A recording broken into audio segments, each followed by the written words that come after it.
अस्सलाम वालेकुम, मैं हूं लीना शिगरी। आज हुकूमत खुश है कि तहरीक इंसाफ की फाइनल कॉल को ताकत के जोर पर कुचल दिया गया है। हुकूमत का दावा कि क्लियरेंस ऑपरेशन के दौरान आतिशी असला इस्तेमाल नहीं हुआ अपनी जगह, मगर सोशल मीडिया पर गर्दिश करती वीडियो फुटेजेस और ज़मीनी हकायक हुकूमती दावों के बरक्स हैं। हुकूमत के बकौल तहरीक इंसाफ के मुजाहिरीन ग्रेनेड, बंदूकों, पिस्तौलों और क्लाशनकोफ वगैरह से लेस थे, जदीद असलाह से वो कहते हैं लेस थे, मगर ब्लू एरिया में मौजूद किसी दुकान कारोबार की तोड़फोड़ नहीं हुई। किसी बैंक या का एटीएम या फिर कोई भी बैंक जो है वो नहीं लूटा गया। और सबसे अहम बात यह कि जांबहक या जख्मी किसी भी रियासती एहलकार को बुलेट वूंड रिपोर्ट नहीं हुआ। अलबत्ता एहतजाज के लिए लाया गया कंटेनर जल गया, दर्जनों छोटी बड़ी गाड़ियों की तोड़फोड़ की गई। पाकिस्तान तहरीक इंसाफ के एक कारकुन को कंटेनर से जो है वो नीचे फेंका गया, जो इतलात के मुताबिक सर फटने से दम भी तोड़ गया वो शख्स। इस्लामाबाद पुलिस ने आज फिर विक्ट्री एक मार्च किया। हैरानकुन बात यह है कि अपने ही मुल्क के शहरियों को फतह करने पर फातिहाना मार्च किए जा रहे हैं। सवाल उठता है कि गुज़िश्ता रात क्या सरकार खुद जलाओ गिराओ में मुलव्वस थी या हुकूमत ने ये हिकमत अमली, ये स्ट्रैटेजी इसलिए अडॉप्ट की कि तहरीक इंसाफ के लोगों में खौफ और हिरास फैल जाए और दोबारा एहतजाज के लिए वो ना निकलें। तहरीक इंसाफ दावा कर रही है कि उसके 30 से जायद कारकुनान जांबाक हुए, जबकि गैर जानिबदार जराए दावा करते हैं कि पाकिस्तान तहरीक इंसाफ के तकरीबन कोई 6 से 8 कारकुनान जांबाक हुए हैं और सैकड़ों के करीब जो कारकुनान हैं वो जख्मी हैं। वजीर दाखिला मोहसिन नकवी साहब कहते हैं कि रियासत की जानिब से कोई गोली नहीं चलाई गई। चैलेंज करता हूं कि कोई एक लाश दिखा दे। मुझे भी इतला कर दें कि अगर कोई ऐसा बंदा हलाक हुआ है या कोई चीज़ हुई है तो हमें कम से कम बता दें। मुझे बता दो कि कौन सा बंदा आपका मरा है, कौन मरा है, क्या मरा है, कोई हमें डिटेल बता दो। आपके हर कैमरे में, हर मोबाइल में उस टाइम फुटेज बना रहे थे, कहीं एक फायरिंग की फुटेज बता दो, कुछ तो बता दें। वजीर दाखिला मोहसिन नकवी साहब को हम तहरीक इंसाफ के एक जांबाग कारकुन का नाम बता देते हैं। सदर अली, मर्दान के नवाई इलाके बाबिनी में आज उनकी नमाज जनाजा भी अदा की गई। नकवी साहब अपना मौक़िफ़ अगर देना चाहें वो भी हम आवाम के सामने रखेंगे। वज़ीर आला खैबर पख्तूनख्वा अली अमीन गंडापुर साहब बहरहाल इस बार जो फाइनल कॉल है उसको तर्क करके आज मानसेरा से बरामद हुए और उन्होंने प्रेस कॉन्फ्रेंस से खिताब किया। उस पर उन्होंने ये भी मेंशन किया कि उन पर कातलाना हमला किया गया और अगवा की उनको कोशिश भी की गई। बानी पीटीआई की कॉल तक वो कहते हैं धरना जारी रहेगा, अवाम हो या ना हो। मेरे ऊपर जो डायरेक्ट हमला हुआ है, डायरेक्ट अगवा की कोशिश हुई है, ये सुबह अपना मैंडेट लेना भी जानता है, ये सुबह अपना हक भी लेना जानता है। उधर लाहौर की इंसदादे दहशतगर्दी अदालत ने 9 मई के 8 मुकदमात में बानी पीटीआई की जमानतें खारिज कर दी हैं। और याद रहे कि साबिक वज़ीर आज़म इमरान खान साहब पर सियासी जलसे जुलूस के दौरान दायर किए गए मुकदमात के अलावा कोई बुनियादी मुकदमा अब नहीं बचा। तहरीक इंसाफ और हुकूमत के दरमियान जारी कशमकश पर रद्द-ए-अमल देते हुए आज मौलाना फजल रहमान साहब ने कहा कि मुज़ाकरात और बातचीत से रास्ता निकल आता है। अगर एक फरीक कहे कि किसी शख्स को जेल में रखना है और दूसरा कहे कि हमने उसे छुड़ाना है तो नतीजा नारकी की सिवा कुछ नहीं। वो कहें कि हम तो हर कीमत पर जेल में रखेंगे, आप कहेंगे हम हर कीमत पर निकालेंगे, तो इसका नतीजा सिवाय अनारकी कुछ नहीं होगा जी। वज़ीर आज़म शहबाज शरीफ ने काबीना इजलास के बाद तहरीक इंसाफ पर किए गए गुज़िश्ता रात के ऑपरेशन पर गुफ्तगू करते हुए कानून नाफिज करने वाले इदारों को खिराज तहसीन पेश किया। वज़ीर आज़म साहब शाबाशी तो ऐसे दे रहे थे जैसे अपने सियासी हरीफ को नहीं बल्कि हुकूमत ने किसी बैरूनी दुश्मन को जेर कर लिया है। वज़ीर आज़म साहब बड़ी समझदारी से कभी कामयाबी का विजन अपने हिस्से में तो कभी हर अच्छे बुरे काम और जो इक़दामात हैं उसका क्रेडिट दूसरों में बांट देते हैं। आज उनका कहना है कि इस्लामाबाद में तहरीक इंतशार ने फसाद बर्पा किया, लेकिन हमारी फोर्सेस ने बेहतरीन हिकमत अमली बनाकर एहतजाज का खात्मा किया। इंटेलिजेंस एजेंसीज और सिपह सालार ने इस्लामाबाद पर लश्कर कुशी से निमटने के पूर्ण ताउन फराहम किया। फसादियों ने दोबारा फसाद में जाने का पूरा प्रोग्राम रचाया। यहाँ सिक्योरिटी के हवाले से जो चैलेंजेस थे उसको हमने मीट किया। अल्हम्दुलिल्लाह एक इज्तिमाई बसीरत और एक इज्तिमाई प्लानिंग के साथ बिलाखिर आखिरी 48 घंटों में फैसला हुआ कि पाकिस्तान की फ़ौज मुकम्मल तौर पर अब ये सिक्योरिटी की जिम्मेदारी संभालेगी। लिहाजा उन्होंने सिक्योरिटी का जिम्मा उठाया। हमें ज्वाइन करें इस वक्त शेख वकास अकरम साहब, आप सेक्रेटरी इत्तलात है पाकिस्तान तहरीक इंसाफ के। शेख साहब अस्सलाम वालेकुम, बहुत शुक्रिया। गुज़िश्ता रात आप लोग की और लेट नाइट ये पाकिस्तान तहरीक इंसाफ की प्रेस रिलीज सामने आई थी, वो और फिर आज अली अमीन गंडापुर साहब का जो बयान था, सो मैं उस पर आपका रिस्पांस पहले चाहूँगी। प्रेस रिलीज में आप लोग ने हुकूमती इस मंसूबे के पेश नज़र कहा कि पुरअमन एहतजाज की फिल वक्त मनसूखी का ऐलान किया जाता है। अली अमीन गंडापुर साहब ऑन द कॉन्ट्ररी आज जब वो प्रेस कॉन्फ्रेंस कर रहे थे तो उन्होंने कहा कि ये बानी पीटीआई की कॉल तक ये धरना जारी रहेगा, अवाम हो या ना हो, और ज़रूरी नहीं होता कि हर एहतजाज में अवाम हो। सो ये मनसूखी जब आपने की इस एहतजाज की, ये किसका फैसला था? देखें, ये क़यादत से मुराद ये है कि सेक्रेटरी जनरल, चेयरमैन और पॉलिटिकल कमेटी में ये बात रात डिस्कस हुई थी और उसकी वजह ये थी, मैं आपको वजह बता देता हूँ, कि गोलियां बरस रही थी जिसकी तवक्को ही नहीं थी किसी के जहन में भी नहीं था कि हुकूमत अपने ही बच्चों की जान ले सकती है, अपने ही बच्चों को शहीद कर सकती है, अपने ही बच्चों पे गोलियों की बौछार कर सकती है। हमने तो नहीं सोचा था कि ये वजीर आजम और ये मोहसिन नकवी जो है ये कल इतना भारा चुक लेंगे कि अपने ही बच्चे मार छड़ेंगे। सो ये हो गया है और फिर ऑपरेशन के अंदर गाड़ी जला दी, उस वो जो कंटेनर था वो जलाया, फूड के ट्रक्स डिस्टर्ब किए और एक एक आई हुई गाड़ी, मतलब है कि आप यूनिफॉर्म फोर्स है पुलिस की और आप लोगों की गाड़ियां तोड़ रहे हैं, आप गुंडे हैं। ये कौन सी रियासत और हुकूमत के जो पुलिस एहलकार हैं वो अपनी ही गाड़ियों को तोड़ते हैं? क्यों? ये किसने इख्तियार दिया है? ओए हमें तुम आर्टिकल बताते हो, फलाने आर्टिकल के तहत ये हो गया, फलाने ये तुमने कौन से आर्टिकल के तहत किया है? पुलिस को पाकिस्तान की अवाम की प्रॉपर्टी डैमेज करने, पाकिस्तानी अवाम के बच्चे मारने का इख्तियार किसने दिया किसी भी आर्टिकल के तहत? पूछने वाली बात ये थी। जो आपने बात की है मैं उसके ऊपर आता हूँ। आपने कहा कि क़यादत का फैसला था। उस वक्त फैसला सुन लें, क्योंकि ये हो गया बिल्कुल, इन्होंने कमाल वाली सूरत हाल पैदा कर दी वहां पे। तो फिर बहुत से लोग पंजाब से, बहुत से लोग केपी से आ रहे थे, उन तरफ आ रहे थे जहां पे ये सब कुछ जारी था, और हम तो बिल्कुल तवक्को नहीं कर रहे थे कि ये कौम के बच्चों की इस तरह जाने लेने की कोशिश करेंगे। तो हमने उनको रोकने के लिए कहा कि फिल वक्त इतना सेल्फिश कोई था, हम तो एहतजाज के लिए आए थे, तो कौम के बच्चों को कुछ शहादतें दिलवाने के लिए नहीं आए थे। नहीं, लेकिन ये कम्युनिकेट लोगों में कब कैसे हुआ? क्योंकि अलीमा खान साहिबा की अगर ट्वीट देखी जाए तो वो कहती हैं कि लाउड स्पीकर, ये जो स्पीकर था, साउंड सिस्टम था, वो बंद हो चुका था, लाइट्स बंद हो चुकी थी, और हिदायत जो है देने वालों लोगों की तरफ से कोई जवाब नहीं आया था। पता नहीं, मुझे नहीं पता, मैंने अलीमा खान साहब का तो मैंने नहीं वो ट्वीट, मगर मैंने नहीं, लेकिन ये शाम में ये बात की गई थी, इवन लोगों की तरफ से भी कही जा रही थी। शाम की तो नहीं, मेरी जी जो आपने जो भी पढ़ के सुनाया वो शाम का तो नहीं है, वो तो ऑपरेशन के बाद का है।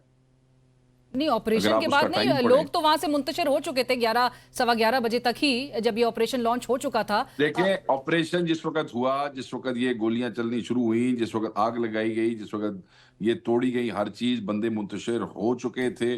जो बाकी बंदे जो कम्युनिकेशन ना होने के बायस आ रहे थे और जो लूर लूर फिर रहे थे, उनको किसी सेफ मुकाम तक पहुंचाने और वापस उस जगह पे ना जाने गोलियां चल रही थी। उस हवाले से कहा गया फिल वक्त का मतलब है फॉर द टाइम बीइंग इसको मंसूख किया जाता है ताकि लोग सेफ हो जाएं। लोगों को सेव करना भी हमारी जिम्मेदारी है, सिर्फ उनको खुदा ना खास्ता इस वसाई हुकूमत के मुंह में दे देना हमारा काम नहीं है एहतजाज के नाम। लेकिन शेख साहब, माजरत के साथ लोगों के वहां से निकलने और डिस्पर्स होने से कबल ही आपकी क़यादत जो भी वहां पर थी, क्योंकि उस पर भी बहुत सिवियरली क्रिटिसाइज किया जा रहा है कि आपकी लीडरशिप वहां पर सिर्फ गंडापुर साहब के अलावा कोई भी नहीं था, बुशरा बीबी थी और गंडापुर साहब थे। आज के दिन हमें तो आपकी चाहिए सपोर्ट कि जो हमारे बच्चों के साथ हुआ है जुल्म, अगर कोई वहां नहीं जहन्नुम में जाए, अगर कोई वहां नहीं था तो उसका फैसला पार्टी कर लेगी। जिसने जहां नहीं होना था उसके हवाले से खान साहब पहले पॉलिसी दे चुके हैं। हमारे लिए तो इस वक्त ये इशू ही नहीं है। वहां पे आवाम थी, हजारों लाखों में थी, लोगों के बच्चे थे, उनके ऊपर गोलियां बरसाई गई हैं। ये हुकूमत ने, मोहसिन नकवी और वजीर आजम ने जुल्म किया है, ये कताल के जिम्मेदार हैं। इनको ये नहीं करना चाहिए था। एक चौक में बैठने की सजा इतनी बड़ी नहीं हो सकती है। एब्सोल्युटली, बट शेख साहब, ये जो नकवी साहब हैं वजीर दाखिला, वो कहते हैं कि आपके पास अगर सबूत हैं तो आप तफसील जो है उनको बताएं कि अगर कोई बंदा हलाक हुआ है। सारे सबूत हैं, सब सबूत हैं। वीडियोस के फॉर्म में भी एविडेंसेस मौजूद है, वीडियो के फॉर्म में भी है, मगर कोई नकवी साहब जाके समझाए वो वजीर दाखिला तो कि आपकी कोर्ट्स में वीडियो एडमिसिबल भी नहीं है, अगर हमारे खिलाफ भी ले आए तो वो भी एडमिसिबल नहीं है। इन्होंने को कानून तो समझाए। वीडियो तो असं थोड़े वास्ते ले आवांगे, थोड़ी तसल्ली वास्ते। कई चैनल्स ने चलाई भी है, कई बड़े चैनल्स ने चलाई है वीडियोस, हम भी ले आएंगे आपके पास। जनाजे तो नहीं छुप सकते मेरी बहन, किसी ने जब मुश्किल जबरदस्ती तो अपने बच्चे का जनाजा नहीं उठा लेना ना। ये जो वीडियो मांग रहे हैं ये दोनों अक्लमंद वजीर, ये तो कोर्ट ऑफ लॉ में एडमिसिबल ही नहीं होती वीडियो और तस्वीर। ये क्या बातें कर रहे हैं बैठ के। ये जो अगले 302 दे मुदई बन, वो मुदई जब अपना केस ले वायकीन तो फिर बात चलेगी। वायकीन को डरा रहे हैं, धमका रहे हैं। और दसो पुलिस वाले, इस्लामाबाद पुलिस वाले, और बताएं। बट शेख साहब, इस पे भी मैं आपका ज़रूर रिस्पांस चाहूँगी। ये जो एक लिस्ट आई थी पोली क्लिनिक की तरफ से, और ये 27-28 के करीब जो है वो अफराद की एक वो लिस्ट थी, उस पर फिर उनका रिबटल भी सामने आ गया। और रिबटल में उन्होंने कहा कि ये जो सर्कुलेट हो रही है खबर regarding dead bodies and due to gun shot wounds bullet grenade, वो अनवेरिफाइड खबर है एंड ये जो सर्कुलेट हो रही है and this may be considered as fake. वो झूठ बोल रहे हैं। पहले इन्होंने खुद बनाई है जो मेरी इतला है, उसके बाद जब ये हुकूमत का प्रेशर पड़ा ये भाग गए। हमारा एक आदमी उसको गोली लगी, अदरीस उसका नाम है, पिंडी का वो रहने वाला है, उसका इंटेस्टाइन रिप्लेस करके उन्होंने या मूव कर गया, मुझे एक्चुअल टर्म नहीं पता मेडिकल की, वो बैग लगाया उसका। तो जिस वक्त उसके हक में 4-5 सोशल मीडिया पे ट्वीट्स आई कि इसके साथ जुल्म हुआ है और ये नहीं करना चाहिए था, उन्होंने उसको वो उसके घर वाले पिंप से निकाल के शिफा लेने की कोशिश कर रहे थे। इन्होंने कागज देने तो इनकार कर देता, इनका नहीं देते कि कल को सबूत ना रह जाए। तो जो लोग एक एडमिटेड जो मतलब बच गया जो बेचारा, बट उसका इंटेस्टाइन का वो हुआ, वो जाते हुए अपने उसका मांग रहा है, वो उसको नहीं दे रहे थे। थोड़ा की ख्याल है मनन गए हॉस्पिटल वाले। ये वक्त के साथ चीजें निकलेंगी सामने, छुप छुप कोई नहीं सकता यहाँ पे। सो मुझे ये ज़रूर बता दीजिए, जहाँ पर अली अमीन गंडापुर साहब भी कहते हैं कि मुताद्दिद शहीद हुए हैं और सैकड़ों जख्मी हुए हैं, ये एग्जैक्ट आप लोग के पास नंबर्स अभी आप लोग के पास भी नहीं है? आप देखें ना, आप देखें, इससे पहले कि मैं आपके अगले सवाल पे जाऊं, ये जो सलमान शाह राशिदी ने इस्तीफा दिया है, ये क्यों इस्तीफा दिया उसने? इसने ये इस्तीफा दिया है, ये काम कर रहा था इसमें आपके उसमें हुकूमत में, जी जी। और अपनी नौकरी में सिविल सर्विस से इस्तीफे का इसने ऐलान सिर्फ इसलिए किया है, उसने कहा मैंने अपनी आंखों से ये दिलसोज मनाजिर देखे हैं। उसने कहा है कि मैं पठान माँ का बेटा हूं और आज जो मैंने चीखो पुकार सुनी है उसके बाद मैं नहीं रहूंगा। ये तो आप देखें कि पाकिस्तान की सिविल सर्विस और कई पुलिस वाले इस्तीफे दे के चले जाएंगे, क्योंकि वो उन्होंने नौकरियां इसलिए नहीं ज्वाइन की हैं कि अपने बच्चों की जान लेने के लिए। सर, अगर जो इस्तीफे देने वाले होते वो बहरहाल गोलियां ना चला रहे होते और इस तरह से लोगों के जो प्रॉपर्टी है उसको डैमेज ना कर रहे होते, वो तो खैर मैंने खुद भी विटनेस किया है जिस तरह से गाड़ियां तोड़ी जा रही थी। बट शेख साहब, आपको लगता है कि कहीं ना कहीं जब ये आप फाइनल कॉल का इमरान खान साहब ने जिस तरह से ऐलान किया और एक मैक्सिमम पोजीशन जो है आप लोगों ने एक ले ली थी, वो एक रिस्की था in the first place? Final call हमेशा रिस्की होती है, मगर एहतजाज ही था ना, शेलिंग ही होनी थी ना। लेकिन ऑब्जेक्टिव क्या था? ऑब्जेक्टिव आपने अचीव किया? ऑब्जेक्टिव अचीव अब आप अपनी आंखों से देखने के बाद मुझसे पूछ रही, ये तो इनकी फस्तायत जो हम सबको कहते थे वो सारी दुनिया ने देख ली। अगर कल कोई नहीं भी मानता था, पूरा साल किसी ने नहीं भी मानी, कल इनकी शक्लें एक्सपोज हो गई हैं कि इन्होंने अपने बच्चों के साथ क्या किया। जो ऑब्जेक्टिव थे वो इमरान खान साहब, असीरान की रिहाई, आपका रूल ऑफ लॉ के हवाले से, आपका स्टोलन मैंडेट की वापसी, 26वीं तरमीम की, वो तो चीजें अब कैसे तस्लीम करवाएंगे? अब ये डिमांड्स कैसे पूरी करवाएंगे? देखिए बीबी, आप इस वक्त देखें अलीना बीबी, बात ये है कि अब इस वक्त इस्लामाबाद मैसेकर जो है ना, वो ये दिन ये लोग नहीं भूलेंगे। ये अब अल्लाह ताला खैर करे। आपने जो पहले सवाल किया था उन्होंने कहा जी वो एहतजाज जारी रहेगा। हाँ, नहीं, नंबर देखें जो कंफर्म है मेरी बहन, वो हम बता रहे हैं। जो हमारे पास जब तक लवाइकीन और वो हमें प्रॉपरली कंफर्म वाले तो दौड़ गए, उन्होंने तो अपना रिकॉर्ड कर देता है गायब। ठीक है, ऑब्वियसली शहरों में जनाजे हो रहे हैं और ये जनाजे नहीं छुपेंगे, नंबर आ जाएगा आपके पास। एक कमेटी पार्टी ने को बनाई है, वो उसको कलेक्ट कर रही है और वो उसके बाद हम सबसे पहले आपसे शेयर करेंगे। और तो किसी ने सुनाना नहीं, तुसी सुनानी ने साढ़े दुख और तुसी साड़ियां तकलीफां दसनियां लोगों। बस शेख साहब, ये ज़रूर बताइएगा कि ये जो ये कहा जा रहा है बाकायदा तौर पे, इवन पाकिस्तान तहरीक इंसाफ के चंद लोग जो हैं वो ये बात कह रहे हैं कि इंटरनली ये एक ये कोई एक साजिश हुई है, एक इंटरनल सबोटाज था जो इस तरह से हमें एक ये सिचुएशन अनफोल्ड होती हुई दिखाई दी। एक डिविजन्स पाकिस्तान तहरीक इंसाफ में नजर आती थी। शौकत यूसुफ जई साहब जो हैं वो अब बरमला इस बात का इजहार कर रहे हैं कि लीडरशिप जो है वो अंदरूनी तो वो नजर नहीं आई, कोई प्लान नहीं था कि अगर डी चौक पर बैठा जाएगा तो कब तक बैठा जाएगा।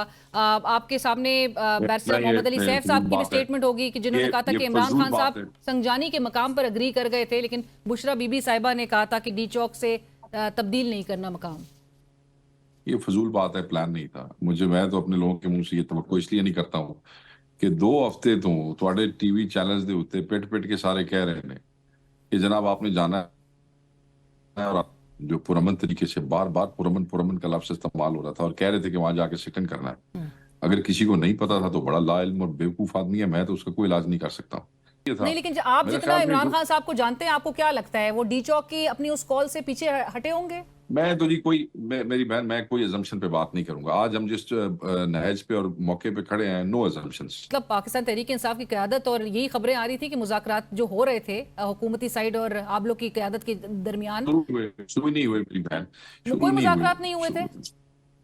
Engagement did not turn into a, क्योंकि चले मैं इसको दोहराती नहीं हूं कि आप लोग पे जो तनकीद की जा रही है कि कहां से लोग नहीं निकले और केपी एक लेट प्रोटेस्ट ये नजर आया ऑन द होल। लेकिन मुझे ये जरूर बता दीजिए कि अब आप लोग के पास ऑप्शंस अब बचे क्या है और किस तरह से अब आप लोगों को मोबिलाइज करेंगे, क्योंकि एक वार्निंग बुशरा बीबी की जानिब से जरूर दी गई थी कि आप लोगों ने वीडियो एविडेंसेस के तौर पे जो है वो दिखाना होगा। और जो मेरी बात सुने, यहाँ लोगों के बच्चे यहाँ पे आके शहीद हो गए, कौन सी वीडियोस और क्या बातें। आप मैं यही जानना चाह रही हूँ शेख साहब कि जो लोग वहां से बहरहाल जिस तरह से फोर्सफुली उनको और उन पे फोर्स का इस्तेमाल करते हुए उनको डिस्पर्स भी किया गया, जो फुटेजेस सोशल मीडिया पे चल रही हैं उसमें मैं वो चला नहीं सकती क्योंकि जिस किस्म के अल्फाज का इस्तेमाल इवन गंडापुर साहब के हवाले से किया जा रहा है, we can't air it on TV. But कैसे अब उन लोगों को एक उनके गुस्से को, क्योंकि लोग जो हैं वो वहाँ पर एक ऑब्जेक्टिव के साथ, और आपको पता है कि इवन खैबर पख्तूनख्वा के सूबे की अगर आवाम भी वहाँ पर आ रही है, जिनके मेरी बहन, जिनके बच्चे,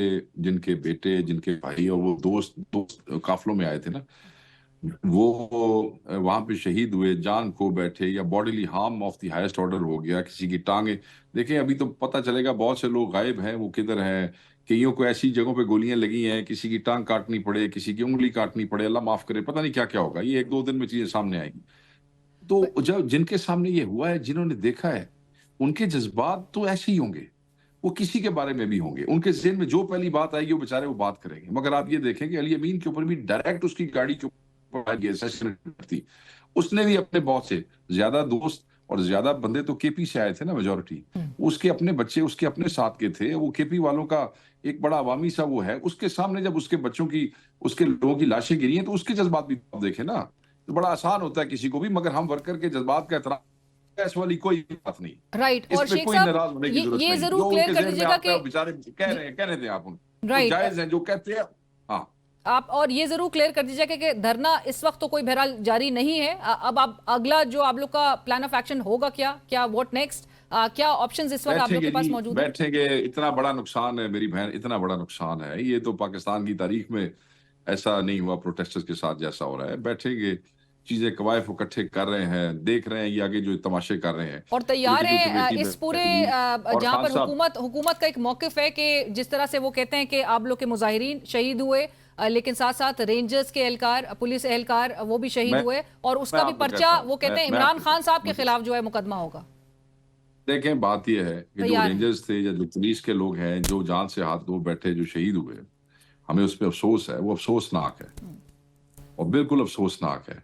ये भी हमारे बच्चे थे पाकिस्तान के, वो भी हमारे बच्चे थे पाकिस्तान के। पाकिस्तान की तो जान चाहे इधर से जाए चाहे उधर से जाए, वो बिल्कुल जस्टिफाइड नहीं है, वो बिल्कुल एक्सेप्टेबल नहीं है। जिम्मेदार जो उसके हैं, अगर उधर से कोई जिम्मेदार है, हम समझते हैं हमारे लोग नहीं है। आप बिल्कुल तहकीकात करवाएं, तफ्तीश कराएं, बीच में ना घुसे तफ्तीशों के, जिस तरह अपनी मर्जी की तफ्तीशें करा के लोगों को सजाएं दिलवाने की कोशिश करते हैं। उसमें जो जिम्मेदार हो सजा मिलनी चाहिए। क्यों? साढ़े बच्चे नहीं सन, वो भी साढ़े सन। ये जो आए हुए थे, क्या ये पाकिस्तानी हमारे बच्चे नहीं थे? ये भी हमारे बच्चे थे। Nobody has a right to take life, nobody, कोई कानून दुनिया का किसी को सिर्फ एक एहतजाज के ऊपर बैठने पे जान लेने का इख्तियार देता। ये कौन होते हैं वजीर दाखिला, वजीर इत्तलात और वजीर आजम के जो है वो जान ले ली जाए? ये फैसला करेंगे किसने जिंदा रहना है इस मुल्क में और किसने नहीं, और इनकी मर्जी से रहना है। राइट, जुल्म है, बट जुल्म है बट और शेख सिर्फ साहब, जुल्म यू है। ऑल्सो नो कि जो जिनसे बहरहाल आप जो गुफ्तगू और एंगेज करना चाहते हैं, मुज़ाकरात करना चाहते हैं, उनकी पोजीशन और साथ हम साथ कोई आज जो खबर मुज़ाकरात जिस तरह से आई है हम इमरान खान कोई साहब की जो मुज़ाकरात नहीं दहशतगर्दी के 8 मुकदमात पता नहीं में अब वक्त, हम जमानतें किसी से मुज़ाकरात नहीं करना चाहते, हम कोई मुज़ाकरात नहीं करना चाहते, छोड़ें। मुज़ाकरात नहीं करना अब चाहते? ये नहीं जी, हमने क्या मुज़ाकरात, ये आपका ख्याल है हमने मुज़ाकरात, ये लाशा चुकन तो बाद मुज़ाकरात करने, कल तुसी कहो कि जो मुज़ाकरात करने होते तो पहले कर लेने।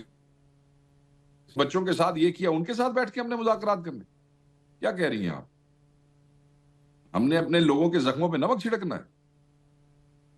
एक टाइम फैसला करेगा चीजों का, या इमरान खान खुद फैसला करेगा चीजों का? शेख साहब, बहुत शुक्रिया प्रोग्राम में ज्वाइन करने के लिए। Thank you for joining us. Sheikh Waqas Akram साहब इस वक्त हमारे साथ प्रोग्राम में शरीक थे, सेक्रेटरी इत्तलात पाकिस्तान तहरीक इंसाफ, जिन्होंने कहा अब कोई मुज़ाकरात नहीं करनी, अब इमरान खान साहब खुद फैसला करेंगे।